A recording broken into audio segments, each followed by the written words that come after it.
숨으로 남은 믿음 1편. 믿는다는 말을 몰랐던 시절. 나는 지금 한국에서 교회를 다니고 있습니다.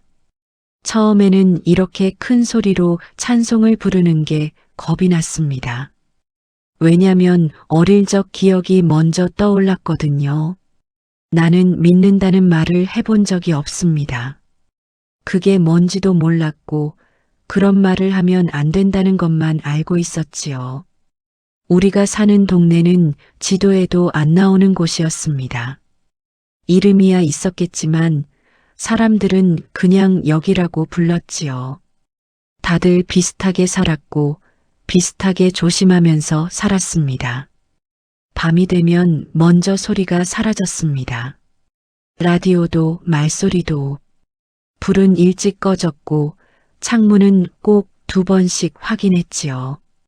할머니는 내 손을 꼭 잡고 숨을 1번 들이마셨다가 아주 천천히 내쉬었습니다. 그게 끝이었지요. 나는 그게 잠드는 방법인 줄 알았습니다. 사람마다 잠드는 버릇이 다르듯이 할머니는 그렇게 잠드는 줄 알았지요.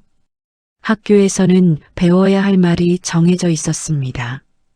외워야 할 문장, 박수 쳐야 할 타이밍, 고개를 숙여야 할 방향. 나는 잘했습니다. 잘해야 했고 잘하지 않으면 안 됐지요. 집에 돌아오면 할머니는 학교 이야기를 묻지 않았습니다. 대신 오늘은 누가 오래 서 있었는지, 누가 불려나갔는지만 물었지요. 나는 그때 왜 그런 걸 묻는지 몰랐습니다. 나중에야 알았지만 그때는 그냥 대답했지요. 아무도 안 불려나갔어. 그 말이 집안에서 가장 길게 남았습니다. 할머니는 그 말을 듣고 고개만 끄덕였지요. 그리고 나를 안아주지도 않고 그냥 옆에 앉아 있었습니다. 그렇게 아무 일도 없는 날들이 조금씩 쌓였지요. 나는 자라서 시장에서 장사를 하게 됐습니다. 쌀도 팔고 소금도 팔고 옷도 팔았지요. 시장은 늘 시끄러웠지만 사람들 속은 조용했습니다. 다들 말은 많았지만 해야 할 말만 했지요.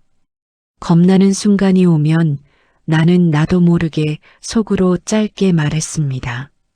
지금은 아니게 해주시오. 누구에게 하는 말인지 몰랐고 지금도 모르겠습니다. 그저 숨을 1번 고르게 해주는 말이었지요.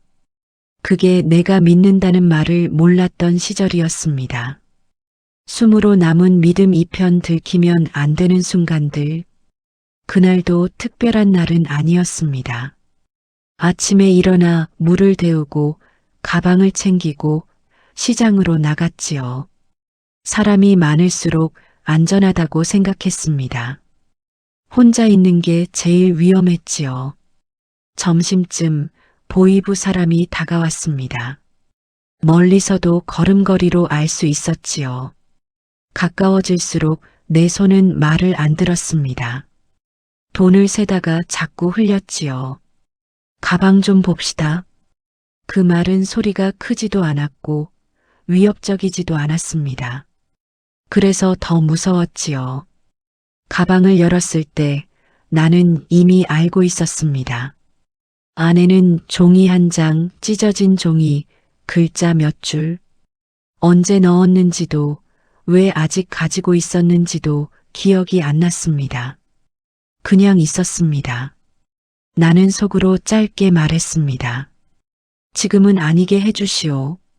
그 사람이 종이를 꺼내지 않았습니다. 대신 나를 1번 더 보더니 가방을 닫으라 했지요. 이유는 없었습니다. 설명도 없었습니다.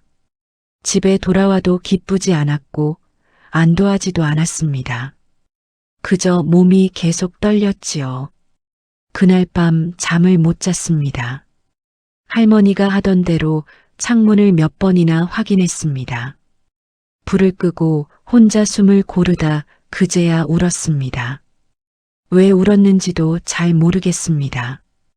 그 숨이 나를 살렸다는 것만 알았지요. 그날 이후 나는 속으로 믿음을 배웠습니다. 한국에 와서야 나는 할머니가 남긴 믿음을 조금씩 이해하게 됐습니다. 큰 소리로 찬송하지 않았어도, 눈에 띄지 않았어도 마음속으로 기도하는 것이 믿음이라는 걸. 시간은 흘렀습니다. 할머니는 먼저 가셨고 나는 아이를 키웠지요. 아이에게 아무 말도 안 가르쳤습니다. 대신 밤마다 손을 잡아주고 불을 끄고 아무 말 없이 숨을 고르게 해주었지요. 아이는 그걸 따라했습니다. 그날 시장에서의 일을 자주 떠올리진 않았습니다.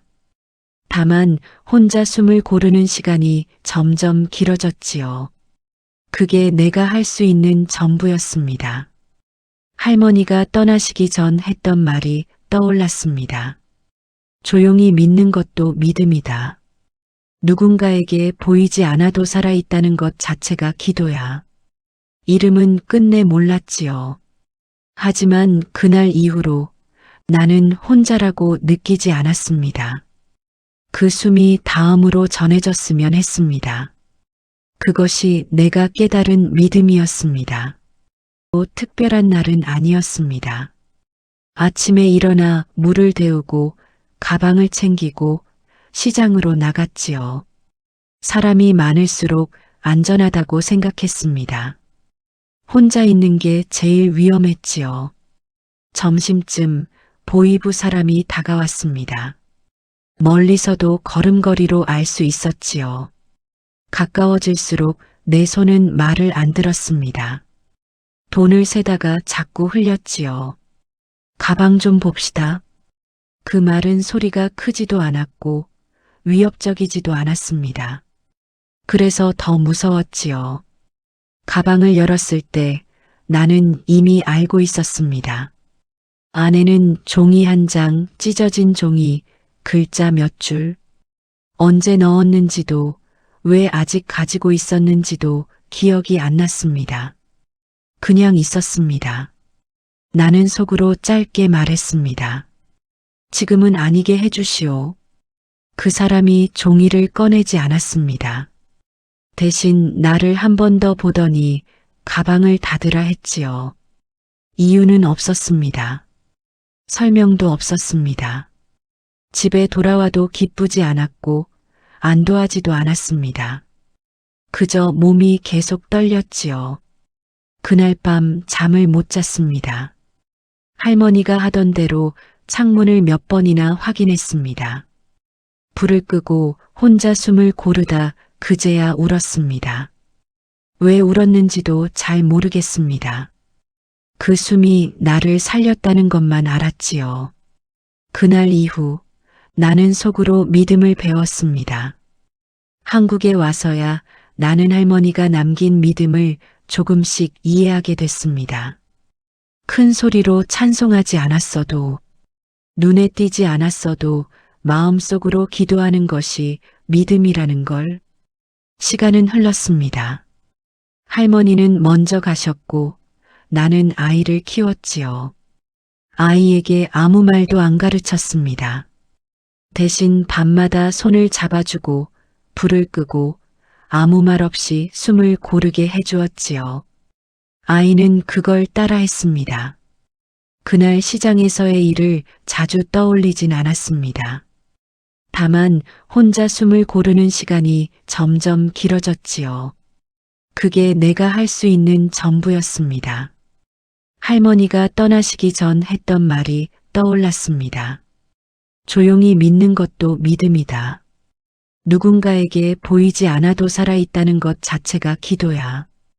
이름은 끝내 몰랐지요. 하지만 그날 이후로 나는 혼자라고 느끼지 않았습니다. 그 숨이 다음으로 전해졌으면 했습니다. 그것이 내가 깨달은 믿음이었습니다.